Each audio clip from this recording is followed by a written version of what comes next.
यशोमती मैया के नंद लाला।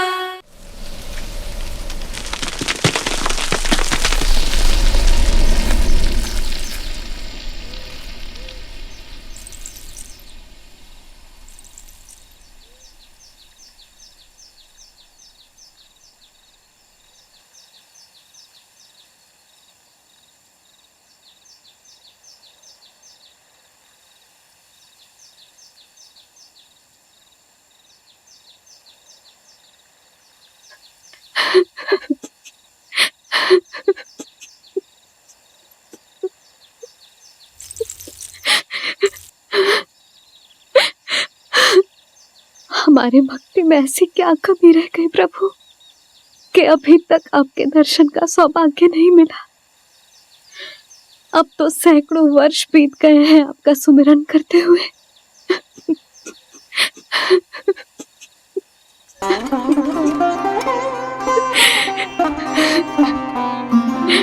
साचा सुमिरन सबसे हरि का, साचा है हरि नाम।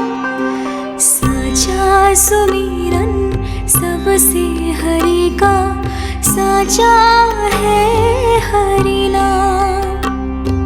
जिनकी कृपा से बन जाते हैं सबके बिगड़े काम, सबके बिगड़े काम।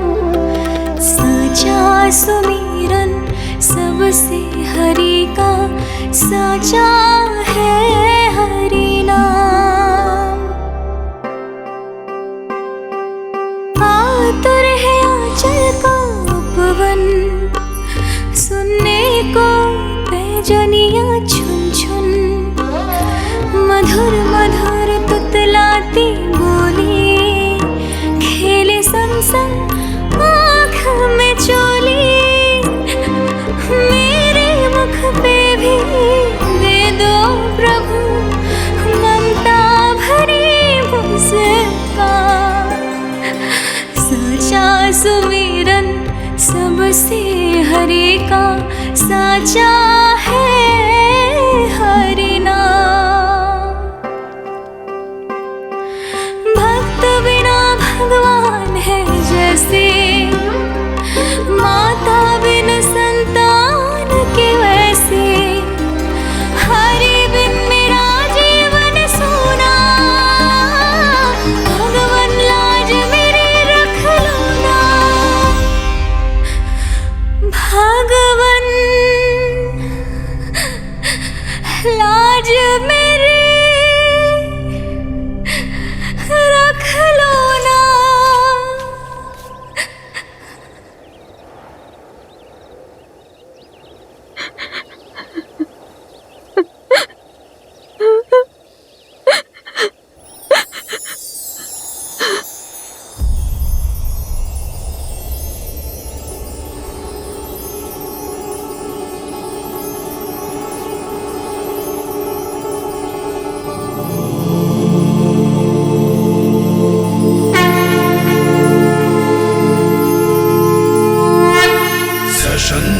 चक्रम सकिरीट कुंडलम सपीत वस्त्रम सरसीरुहे क्षणम सहार वक्षस्थल शोभितौस्तुभम् नमामि विष्णु शिरसा चतुर्भुजम्।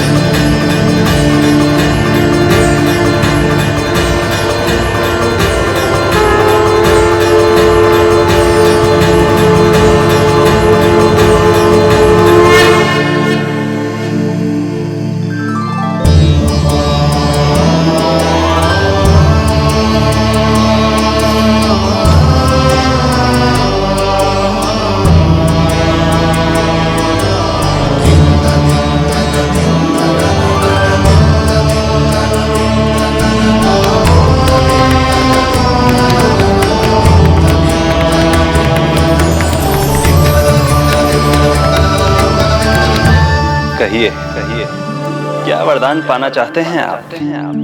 प्रभु, हम आपकी सेवा करना चाहते हैं, परंतु भक्त की भांति नहीं, अभी तो माता पिता के समान। आपका एक पुत्र के रूप में पालन पोषण करें, आप हमें माँ पिता के भांति प्रेम दें और हम आप पर अपनी ममता न्योछावर कर सकें, बस इतनी ही इच्छा है प्रभु।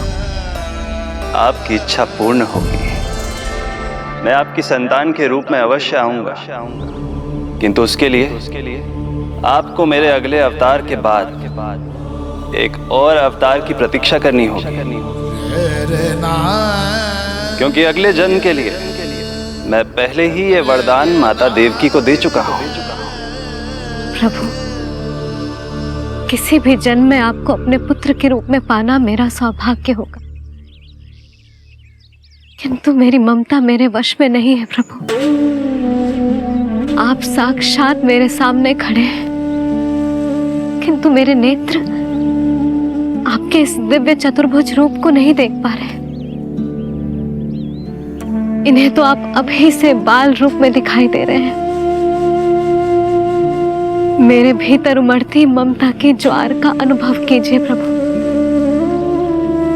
केवल कल्पना मात्र से मेरा वक्षस्थल दूध से भराया है, ये गोद तरसने लगी है, मन अभी से लोरियां गाने लगा है। मेरे इस अनुरोध को स्वीकार कीजिए प्रभु, कृपा करें, इस मां से और प्रतीक्षा ना करवाएं प्रभु, और प्रतीक्षा ना करवाएं। उस पल माता धरा की ममता भरी भक्ति और प्रेम भाव को देखकर मेरे मुख से भी वो शब्द निकल ही पड़ा जिसे एक बच्चा पहली बार बोलना सीखता है, माँ माँ माँ माँ। अब ये प्रतीक्षा केवल आपकी ही नहीं, मेरी भी होगी, मेरी भी होगी, मेरी। मैं भी तरसूंगा आपका पुत्र बनने के लिए, पुत्र बनने के लिए। इस समय मैं विवश हूँ, समय मैं विवश हूँ, समय मैं विवश हूँ, किंतु मैं आपको वचन देता हूँ, आपको वचन देता हूँ, आपको वचन देता हूँ, आपकी संतान बनकर अवश्य आऊंगा, मैं अवश्य आऊंगा, मैं अवश्य आऊंगा। प्रभु,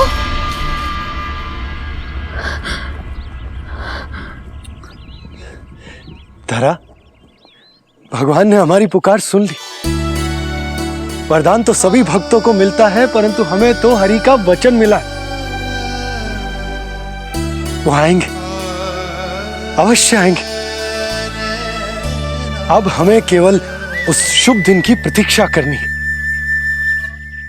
अब और प्रतीक्षा नहीं होगी मुझसे।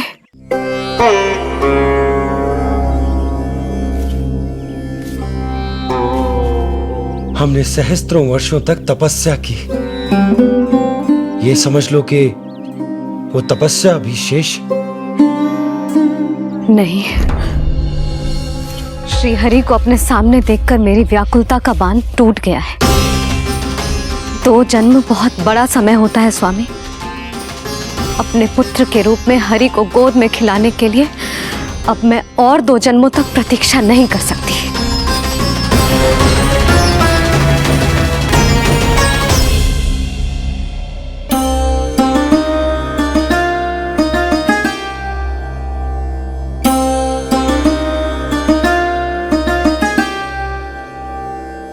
व्यर्थ हरि बिन जग ये सारा, व्यर्थ हरि बिन जीवन धारा। पूजन वंदन व्यर्थ हरि बिन, व्यर्थ धरार जीवन धारा। वरुण देव विनती सुन लीजिए, तन मेरा निर्जल कर दीजिए। हरि के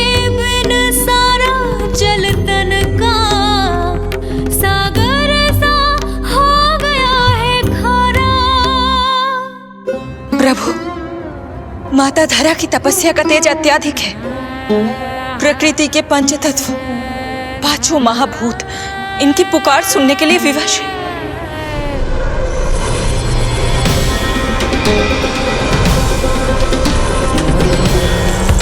धरा, प्रिय ये क्या कर रही हो? रुक जाओ। जठराग्नि सब दूर ये कर दो, अग्नि देव मेरे ताप को हर लो। माता जो वंचित ममता से, जग में नहीं उसको कुछ प्यारा। पूजन वंदन व्यर्थ हरि बिन, व्यर्थ धरार जीवन धारा। प्रभु, यदि अग्निदेव अपना अग्नि तत्व वापस ले लेंगे तो इनकी पाचन शक्ति नष्ट हो जाएगी और जीवित रहने के लिए शारीरिक तापमान भी अति आवश्यक होता है। यदि वही विलुप्त हो गया तो? धरा, तुम्हें मेरी सौगंध मत करो ये। हे भूमाता आकृति दाता, मिथ्या है ये माटी का ढांचा। माटी मुक्त करो इस तन से, जब ना मिला हरि का सहारा। प्रभु, भू तत्व ही तन को भार देता है, उसके बिना ये तो पूरी तरह से ढह जाएंगी। धरा, धरा, ये क्या हो गया? बस करो अब। प्रभु, कुछ कीजिए। मैं संसार का संचालक हूं देवी।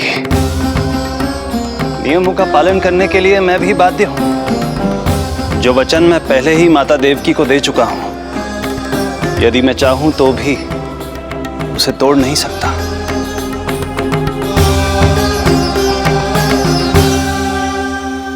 सुख लो आयु सब इस तन की, आस है जो ना शेष है मन की। वायु देव कृपा करो अब ये,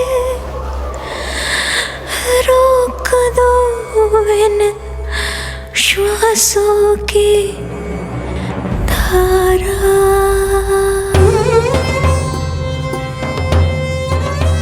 प्रभु, प्राण वायु के बिना प्राणों का बचना संभव नहीं।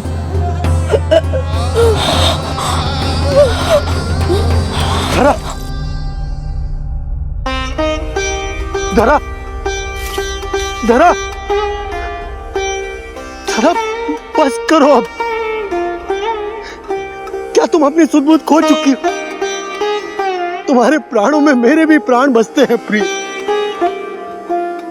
रुक जाओ। हे आकाश देव, तुमको मेरा अंतिम प्रणाम। अंतरात्मा लीन करो मेरी, लेके श्री हरि का नाम।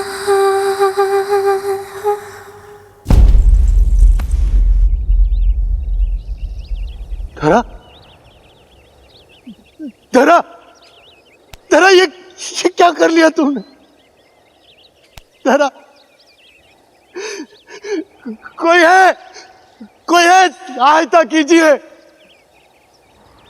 धरा, जल, धरा, तुम चिंता मत करना, मैं यही हूं। मैं 2 क्षण में जल लेकर आता हूं।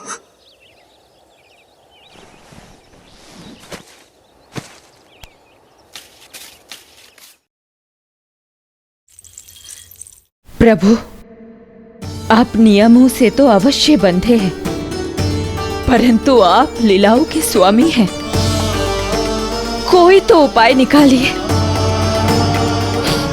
आपने इन्हें माँ कहकर पुकारा है। माँ की प्राण रक्षा पुत्र नहीं करेगा तो और कौन करेगा?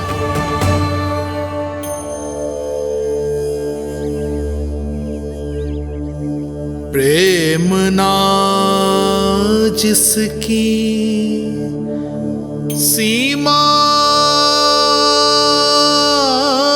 कोई, ना कोई आया माँ की ममता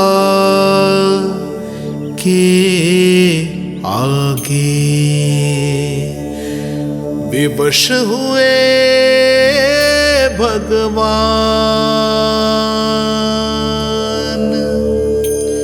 विवश हुए भगवान।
प्रभु नहीं, पुत्र कहो मां।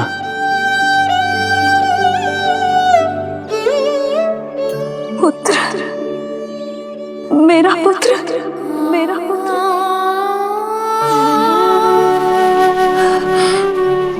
आज जैसे आपने मुझे अपनी गोद में लिटा रखा है, क्या कुछ ऐसा नहीं हो सकता कि शीघ्र ही मुझे आपको अपनी गोद में खिलाने का अवसर मिल जाए? आज तो मैं केवल मूर्छित हुई हूं, किंतु शीघ्र ही यदि मुझे आप पुत्र रूप में ना मिले तो मेरे प्राण चले जाएंगे। ऐसा ना कहो मां।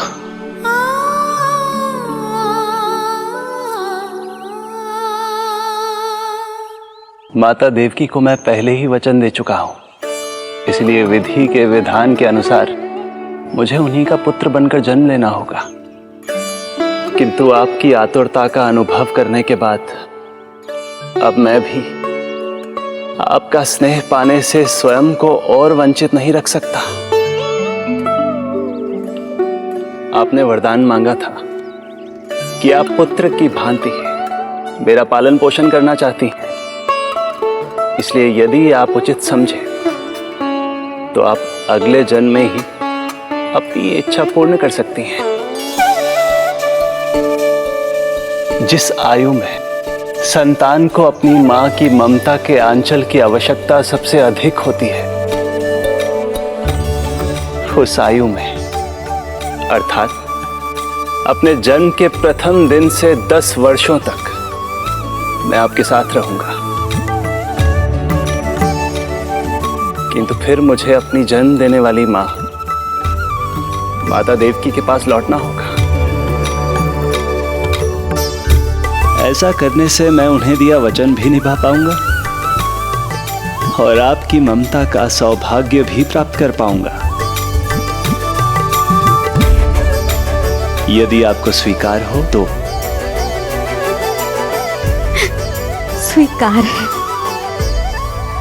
स्वीकार है प्रभु, सहर्ष स्वीकार है।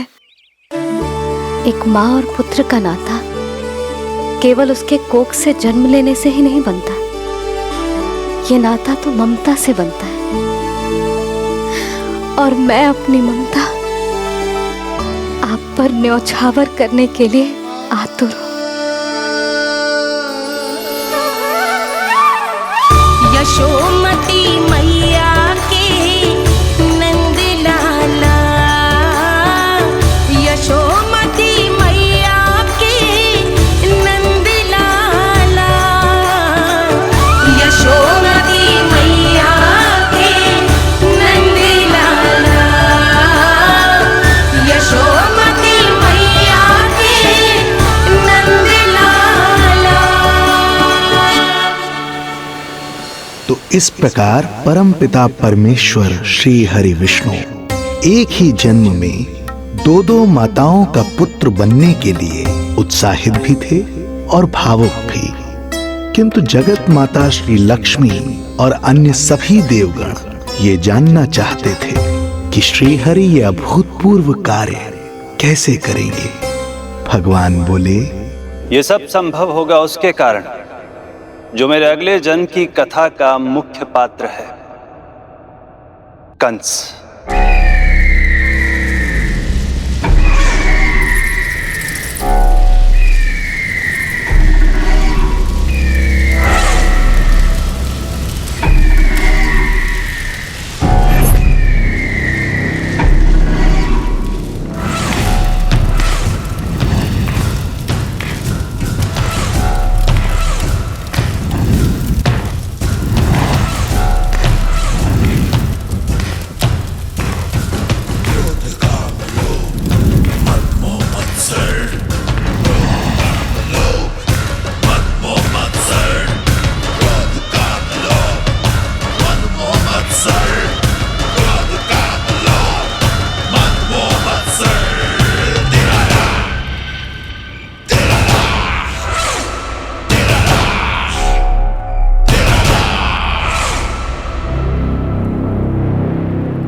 जब जीवन पर संकट हो तो अभिमान अर्थहीन होता है।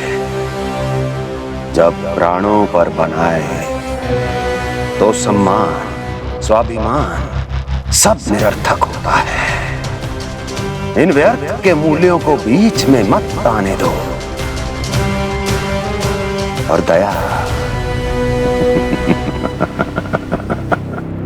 उसे तो बिल्कुल नहीं। मार डालो साधु संत ऋषि मुनि स्त्री वृद्ध, चाहे वो नवजात शिशु ही क्यों ना हो। किंतु हाँ, यदि शत्रु भारी पड़ने लगे, पराजय सामने दिखाई देने लगे, तो उसी क्षण शत्रु के पैर पकड़ लो और अपने प्राणों की भिक्षा मांग लो। अहंकार को आड़े मत आने दो। अग्नेः शेषम ऋणः शेषम शत्रुः शेषम तथैव च पुनः पुनः प्रवर्धेत तस्मात् शेषम न कार्येत। अर्थात अग्नि की एक भी चिंगारी, ऋण की एक भी मुद्रा और शत्रु की एक भी संतान यदि शेष रह जाए तो शीघ्र ही विकराल रूप धारण कर सकती है। इन सब का समूल नाश ही एकमात्र उपाय है अपनी सुरक्षा का। इसलिए कहता हूं, साम दाम दंड भेद कोई भी युक्ति क्यों ना लगानी पड़े, शत्रु के प्राणों का हरण ही परम उद्देश्य होना चाहिए। छोड़ो मत, फिर चाहे वो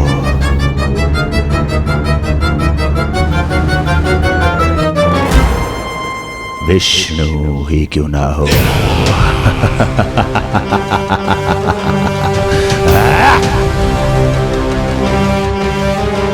यही थी कंस की दिनचर्या। वो प्रतिदिन स्वयं को स्मरण कराता था कि स्वार्थ के लिए किसी भी सीमा को तोड़ने में कुछ अनुचित नहीं है।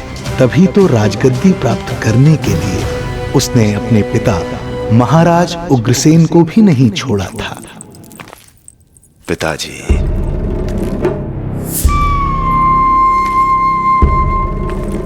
हो सके तो मुझे क्षमा कर दीजिएगा।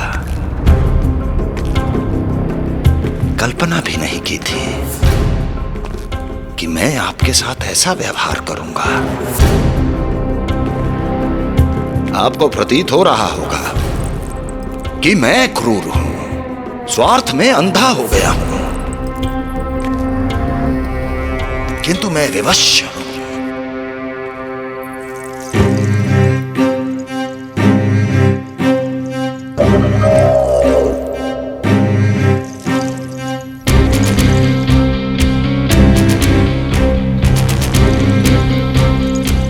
आज से सत्ता का ये भार अब मुझे उठाना पड़ेगा पिताजी,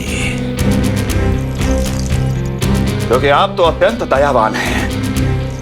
अपनी आवश्यकता से अधिक प्रेम आपको अपनी प्रजा से है, किंतु मैं ऐसा नहीं। मैं अपने शत्रुओं का काल हूं, तभी तो मेरे प्रति दुर्भावना रखने वाले मेरे सम्मुख आने से पहले थर थर कांपते हैं। इसलिए मथुरा का राज सिंहासन मेरे साथ अधिक सुरक्षित रहेगा, क्योंकि मैं आपसे अधिक उपयुक्त हूं पिताजी। मेरा विश्वास कीजिए। हृदय पर गोवर्धन पर्वत रखकर मुझे यह निर्णय लेना पड़ रहा है पिताजी।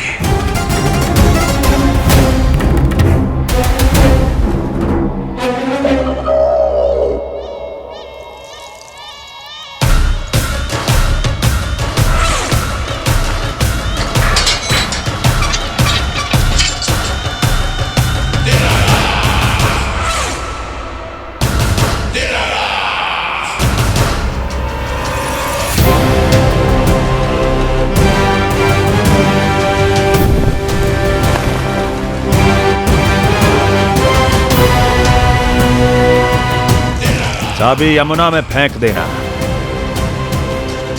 कोई कितना भी क्रूर, कठोर राक्षस ही क्यों ना हो, किसी न किसी के लिए उसके हृदय में भी प्रेम उपजता ही है। कंस भी इस नियम का अपवाद नहीं था। इस संसार में एक जीवात्मा ऐसी भी थी जिसे वो स्वयं से भी अधिक स्नेह करता था, और वो थी उसकी लाडली बहन देवकी।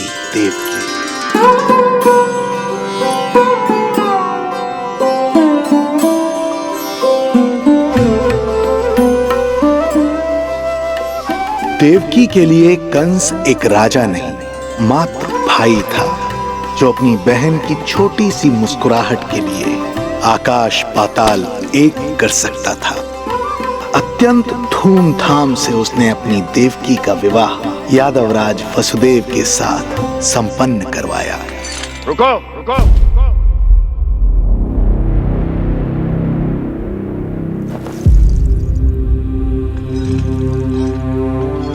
आप क्या कर रहे हैं? आप मथुरा नरेश हैं। नहीं कुंवर जी, आज मैं मात्र वो भाई हूं जो अपनी प्रिय बहन के साथ बस कुछ क्षण और व्यतीत करना चाहता है। कंस के हृदय में देवकी के लिए उमड़ता प्रेम का सागर तब अचानक सूख गया जब उसने ये आकाशवाणी सुनी। महापापी अत्याचारी कंस